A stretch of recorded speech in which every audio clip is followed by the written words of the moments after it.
Welcome to our Sister Wife rewatch. For those of you who haven't seen any of our other videos, this is going to be the first... Lately. This is going to be the first video that we have filmed after Garrison's passing. So we are going to continue our rewatches. We're going to only make probably one small minor change, which is we're not going to really cover conflicts that Garrison has had, which luckily this episode and the next few seasons even don't really have much. So this is a good episode to kind of get back into it, because it's as far as the SisterWives go, it's a relatively heartwarming one. Okay, so we're on season 6, episode 12, Mother-in-Law Invasion, and this is a Mother's Day episode, and it's sort of themed around Mary getting more and wanting even more. Well, most of it is about the mother-in-laws, the mother and mother-in-laws. So Cody's mom and each of the wives' mothers coming, and he goes shopping with them, and they kind of do a Mother's Day brunch. But there is a pretty big section about Leon going to college, and this is going to kind of circle back to a discussion we had a couple of weeks ago. So they are now 5 months from the move. They Christine wants to call it a plig-de-sac, their little cul-de-sac. So for those of you who don't know, instead of a compound. Yeah, they're like, it's so much better than the word compound. But it was a gated community, but it wasn't gated for just their 4 houses. It's gated for maybe... Are you sure about that? Yes, because somebody in the comments, and then I looked it up and all that. It's kind of shaped like a barbell. So you go in and you make either a right or a left, and there was 2 cul-de-sacs, and they had one of the cul-de-sacs. But because of the arrangement of it, unless somebody was already in the cul-de-sac and got lost, there wouldn't be any cars there. So they demonstrate this by Cody running around. He's in a dress shirt with like dress shoes, and he's like running around, and I was like, okay, that's a look.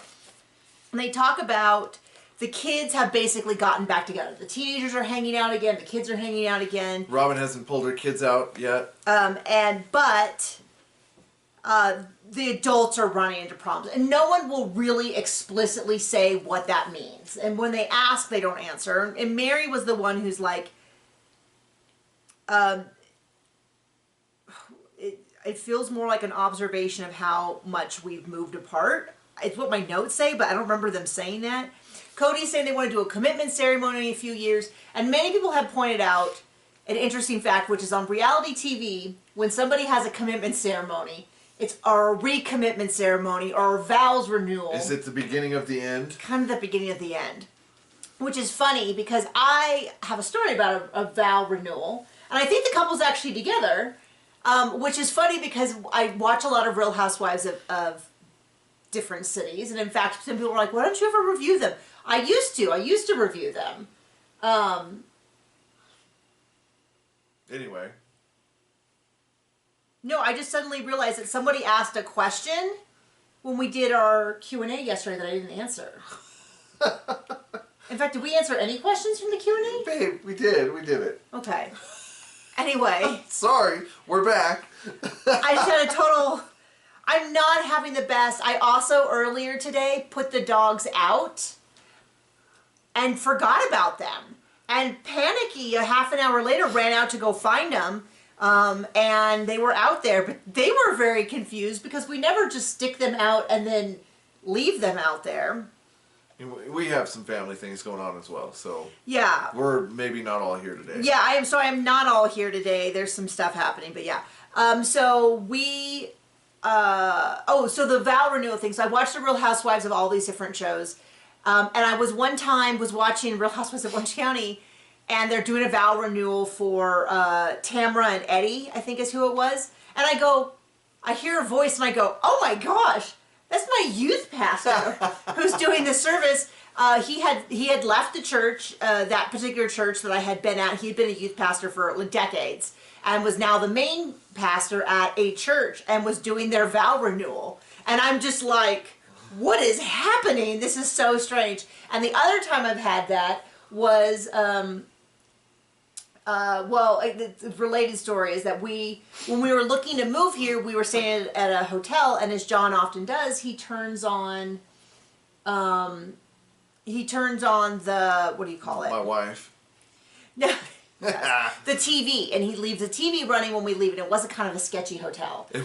But we don't leave it super loud, so it won't bother people, but if somebody was like put their ear to, they could hear a TV, so they would think someone was there. But anyway, I walk in and we're like putting stuff down, and I go, that's my therapist. And I turn around and my therapist was on TV selling something on PBS or something like that. But he was also on Keeping Up with the Kardashians, where he did a brain scan for them. Not the main Keeping Up with the Kardashians, but the one that they did that's just on Netflix or something. The one you've never heard of. Yeah, well, I don't even know what it's called. So anyway, so they're doing a vow renewal, but that was sort of something that and then they ask about, they have all this like emotional, this is now a month since Sedona, and my memory is that these early seasons, they used to do, I guess if you look on Max or Discovery Plus, they're one big season. But when they first aired, they were like, I thought they were separate seasons. This is before DirecTV and other places put up series, and they put up the season and episode. Okay. Like now, if you go and you look at an episode, it'll say like episode 7, season 5, episode 7, stuff like that. They didn't used to do that, and so I didn't really dig into it. And I thought these were two separate seasons. This was like the back half of the same season on Max. But when I watched it originally, I'm pretty sure there was a couple months break. I think this is back when they used to kind of sort of keep on top of stuff, and so they had to do a little break so they could catch up on editing or something like that. So. So it's been a month since Sedona. They have all this emotional, weird music that's like tragic and all that. And then they say, well, do you guys want to be back together? And they like zoom in on Mary and they zoom in on Janelle. So I think it was pretty clear. Like in retrospect, now that we know how much trouble they had over the years, which they kind of told us, but they kind of downplayed it like, we worked through it. They totally told us that Mary and Cody weren't bonking, and no, not that, but like we knew there was problems between Mary and Janelle, but they really played it like that was in the past and we figured it out, and then it came up again and again and again and again, and you go, oh, this is not a past tense. This is a current thing. And so they have this dramatic music, and then so this is a continuation of an episode. A couple episodes ago, where Leon is ready to go to college. Leon wants to go to college in Utah, and the concern is the other kids are going to much inexpensive, affordable colleges. Cheaper colleges.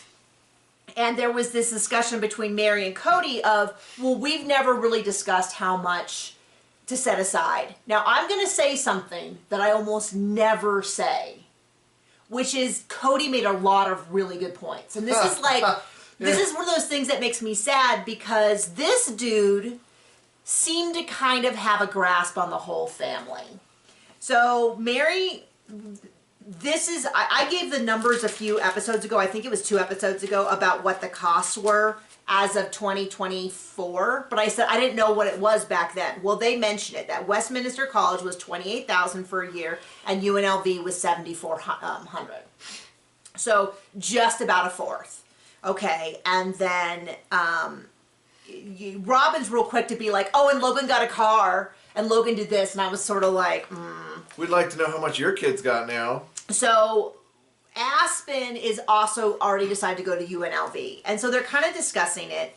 And Cody is saying, and this is actually insightful. Apparently every blind, as my coach used to tell me, even a blind squirrel finds a nut once in a while. Broken clock's right twice a day. Because he's saying, I really don't want these kids to get caught up in student loan. And he was absolutely right, because I know the curve people, on that one. I know a lot of people right now who are still were or are still paying off student loans, because this idea was you get them and then you pay them off because you get a job that pays them off, and then that is not what happened for many people. So he's actually got a point here. Although he does at one point say, I won't give them money if they take out loans, which I kind of feel is a little like, what? He's saying, well, they need to get a job. But I thought just 2 weeks ago, actually months ago, but he was saying you can't get an $8 job that's going to pay off your college, which is correct. But then he talked to Robin. But yeah, so, and then they're talking about, well, is Aspen going to get a car? Because they're like, well, if Mariah's going to live on campus, does she need a car? And Mary says, I'm not going to send her to Utah without a car, which is fair. I mean, I don't really know. I had a car at college, and I probably would have been better off without one because I went home every weekend, and that wasn't actually that helpful for me for like making friends and getting integrated in school. I never drove it around campus, although I went to UCLA, which is a relatively big campus, but it always threw me off when people would drive from their dorms to, I'm like, it's like a 30-minute walk. It's not that far, and you know, all that. I used to book it too. I was in great shape in college. I mean, if the event was speed walking, because I did all that. But then they're like, well, maybe if Aspen lives on campus, she won't need a car. And Cody goes, no, we're not going to sacrifice Aspen's college experience so that Leon can go to this really expensive school. And I thought that was very fair. And I think that was something that Mary didn't hear a lot. Yeah. And then he suggests, well, Mary, since you will have an empty nest and your costs will be lower, what if we take some of the money for Leon to go to college from your budget? And she is like fully against it. Hell no. Well, but what confuses me is that's what we do. Like, if our son goes to college, we're going to take the money out of our budget. So it's not an unusual thing. And he's trying to explain that he has other families that have more kids at home. And the difference between $7,400, just make sure I'm saying this right, and $28,000 is over $20,000. Yeah, I almost said under, but you're right, it is over. It's a lot of money, and sometimes people say in my comments, well, Mary's always given more to the family than anyone else, which kind of confuses me because I think they mean she was given more than anyone else, because she was, in a way. They split it up exactly evenly by percentage, and Janelle, she doesn't have the 5 or 6 kids. So proportionally, she got more. But also, Janelle was the main breadwinner, and they all did. Now, later on, they all split her money. Later on, Mary did make more money with LuLaRoe than I think anybody else was making. And so when we're talking about that situation... But at that point, she must have kept it all to herself, because that's how she bought the family house eventually. Some of it. Her money. Here's the thing. We know that she paid for that $4,000 a month rental, or however much it was. It was like $4,000 or $5,000 by the time they sold it, but there's a good chance that she wasn't paying that. But that's what she was paying from her own money. None of my business, but this is why we need the information about the money, is because we have no idea how much she gave in. But I don't think there's any proof that she gave in more to the family money than anybody else did. I think the family money was primarily the TV money, which we also don't know how much it was. But what surprised me is that, to me, in this conversation, I thought Cody was extremely reasonable, saying this is how much we're going to be giving. This is their budget that each kid gets for college. If they want more than that, it needs to come from... he didn't want to do loans, but I don't know where they landed on that. Scholarships, and job, or from the family, the individual family's budget. To me, that sounds fair, and I don't know why. I was really surprised because it seemed like a fair thing. Now, what I suspect, though, is that later on that rule was bent for Robin's kids. But we don't know. But we don't know because they never discussed it again. When it was Mary, Janelle, or Christine's family, there was like, here's numbers, here's letters, here's what's going on. They do ask Leon to come over and explain, and Leon explains that they would like to be near their faith community, which is fair. Although I do kind of go, maybe there's other colleges in Utah. There are other colleges in Utah, I hear. But I do not blame Leon for that, because sometimes there's a lot of accusations about Leon being spoiled when they were younger. But my feeling on it is, this is age-appropriate selfishness. Like, this is the kind of thing that you go, this is why we don't say, hey, we should have 17, 18-year-old senators or CEOs or something. Like, maybe there's just a lot more to learn. I would say that was me up till about 30, 35, 42, I don't know, it gets a little fuzzy, where I was not maybe what I hope is the best version of myself is more contemporary. Okay, so then the rest of the episode is about the mother-in-laws. They all come down. We see Bonnie, who is Mary's mother, who has since passed. It was great to see her.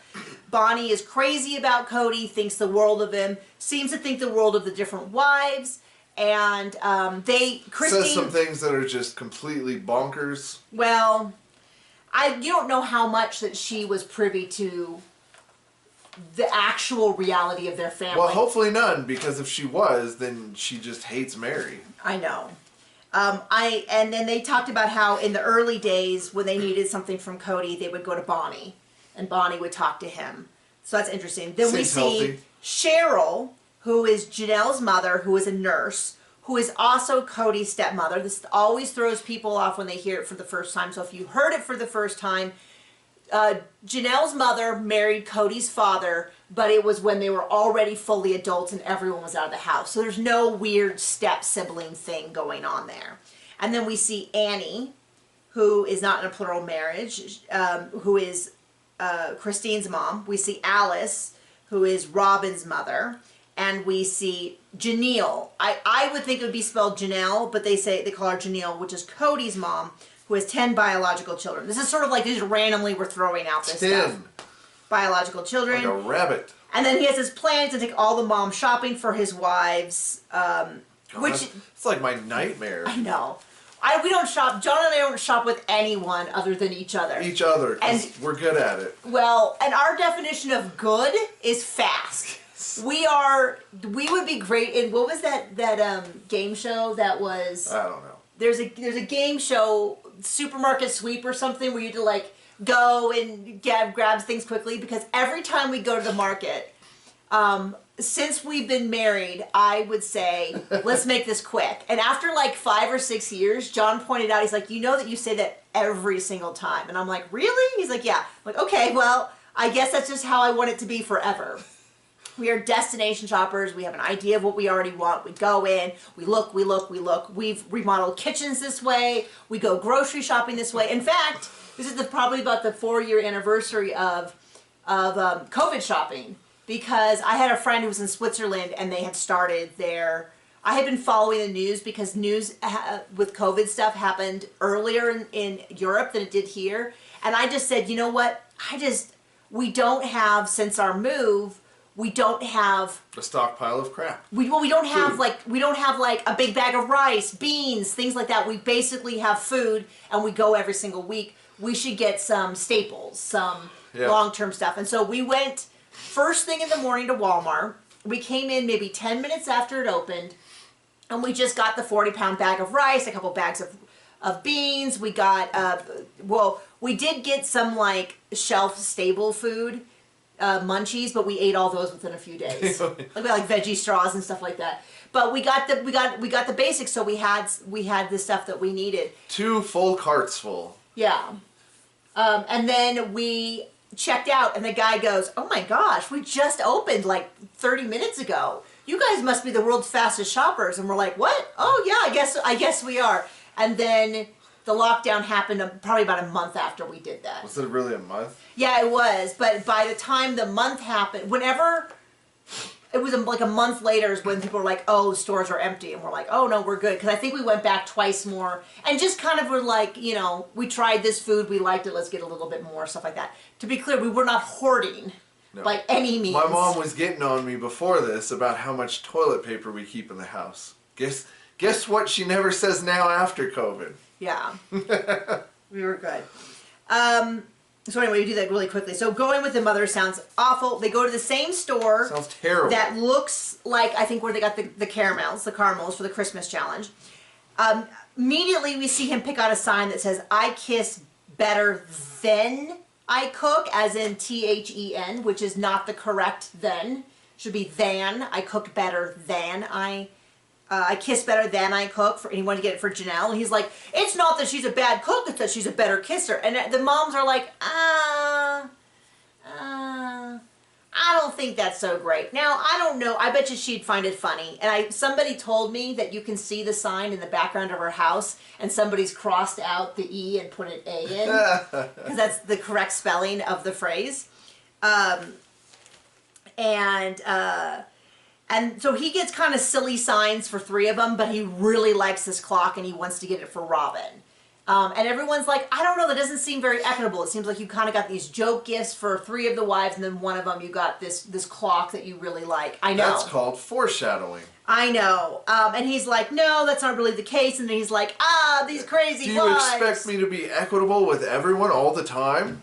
Which is a question he asked. And they're like, yes. You know, the thing that he prides himself on for every season up till now. And the thing that he claims he's always been later. And so he eventually just goes, well, I'm going to do what I want. And there was a lot of back and forth on what about this, what about that, are you doing this? To me, it looked like a miserable experience. I will give him that. It looked like a miserable experience. I'm sure it's something he's literally never done in his life, and they just were like, hey, wouldn't it be fun for Mother's Day if we had a Mother's-themed episode and all the mothers came, and then maybe you go shopping with them. Oh, that sounds like hell. I don't want to, and that's not a diss on his mother-in-laws. No, just shopping for long periods of time. Yeah. But yeah, no. No thanks. So then they go to lunch, and he's a talk with all of the moms, and he's saying that the kids are doing well, but the adults are kind of struggling. They're going to do the family statement, and Annie especially kind of really digs in on this, and she's like, well, how will having a mission statement change things? Which is a good question. That's like a therapy level question. And, what, do you not have a situation? And he's like, well, we're not as close. And what I really hear over the past couple episodes with him is that he really wants, I think, the wives to be close so he can stop having relationships with each wife. It's kind of what it feels like. So he can just do it with Robin and they can go to the Queen. And then Cody fully admits, they're like, is this new? And he's like, I knew this has been an issue for a while. But I was just hoping it would get better when we moved in. And then Alice, Robin's mom, is a little bit like, I think you're doing fine. You just got to give it time. And I was like, how interesting that Annie has a lot of concerns about this. Christine's mom. And Alice, Robin's mom, thinks everything's fine. And I'm like, how interesting is that? And then kind of the mother-in-laws kind of told him, you're doing great, you're amazing, you're wonderful. And I'm kind of like, especially Bonnie. Oh, it sounds like everything's coming together. You don't need to rush it. You're just doing perfect. Yeah, and I love Bonnie. Based on this, I don't. Well, I don't think, this is what I'm saying, I don't think, with the exception maybe of Annie, who is Christine's mom, I kind of wonder how much any of them knew about what was happening. And I wondered the same thing about Bonnie and Leon after the catfishing thing, because they came down really hard on Mary. And I kind of wish maybe, I don't know. You never know what's going on behind the scenes. Bonnie, I think, has always really liked Cody and thought really well of him. And as somebody who has had older people in my life, sometimes older people start to lose their ability, their perception. Yep. I mean, you had that, didn't you? I don't know, you're staring at me like that. I don't know what exactly you're referring to. So anyway, so then they go back. They have Cody's having this buffet. I kind of ignored the whole thing, and he's kind of. It always strikes me. Brunch for all everyone. Moms. It always strikes me as odd is how bad he is at Cody everything. is at being around his children. Like he just always seems so overwhelmed. And he's always got this frantic, like, running around energy that seems so bizarre to me. Because, Aspen, cool as a cucumber. Maddie seemed okay with it. McKelty, in general, everyone seems calmer than him at doing stuff with his family. And it just kind of strikes me as, I don't know, it just always strikes me as odd. They're getting together. It looks like they're filming. Does not look like it's Robin's house. It looks like they're going to eat at Mary's house and everybody else. I'm trying to do more of the house spotting. And so they talk a little bit to the mothers, because all of the mothers had an experience with polygamy. Mm. So they're talking to all of them, right? All of them had an experience with polygamy? Seems like it, yeah. Yes. And what struck out to me is both Janelle, which is Cody's mother, and Cheryl, who married into Cody's mother's family, are like crying about how awful it was and how difficult it was and how much pain it was. And they talk about how Cheryl, Janelle's mother, is so smart. She's such an amazing businesswoman. And so when she joined the family, she really united with Wynn, Cody's dad, to do all this planning. And Janelle felt so left out, and it was so difficult. They're both crying about how difficult it is. And I just thought, I just don't want that. And it's so odd to me. I guess it's a cultural thing where you grow up with it and it seems so normal, and then you hear how difficult it is. Maybe it's like the way you hear about raising kids. But it's funny because there's overlap with Seeking Sister Wife, which we are recapping. You can come join us for that, and with the new season. That I just kind of go, like I don't want that. And nothing I've ever heard about the bonuses ever seemed to lie up with how difficult it is. And I thought, John and I were discussing this because another thing on TikTok that's being discussed a lot is these people who are like, marriage is so difficult. It's just so difficult. It's just so awful. And you go, are you doing marriage? Like, marriages are difficult because any relationship requires things like forgiveness, compromise, stuff like that. Like friendships. I mean, I have friendships that I think are just as challenging as marriages, in the sense of there's times I feel I'm annoyed with them or this or that. Now, obviously, the scale is different because my friend that I talk to a couple times a week is obviously a different scale than my husband, who I'm with. I'm with this guy 24/7. Occasionally get an hour off. But geez Louise. But I said there's not an instance that we've gone through together where I've thought that would have been so much easier without John. I'm always like, even when it's difficult, it's easier with him. Whether it was losing family members or difficult moves. My normal thought is, however difficult it was, like looking for a house with John, because we had different priorities and different all of that, the process of buying a house and moving was a million times easier to have with him. So it's just always different to me how incredibly and then they talk about Annie and the fact that she left Christine's father when Christine was 19, and the implication seems to be that she was kind of seen as being unsafe for a while. Their word, not mine, because they were worried that she was going to be against polygamy. And what we know now is she kind of was. They didn't know that at the time. She just shut her mouth and prayed for their family and wished them all the best. But she said it made her sad when Christine joined the family because she knew how difficult it would be for her, for Christine, not for Annie, but for how difficult it would be for Christine. And that was correct. But Christine said she was really surprised when she found that out. In her season 18 marriage to David, it came up as a topic. And then, of course, Robin's mom was sort of like, it's all great, it's all wonderful, and we don't really know where Robin's mom experience was, and who am I forgetting? Oh, and then Bonnie. Bonnie shared her stuff, but I think we discussed that earlier.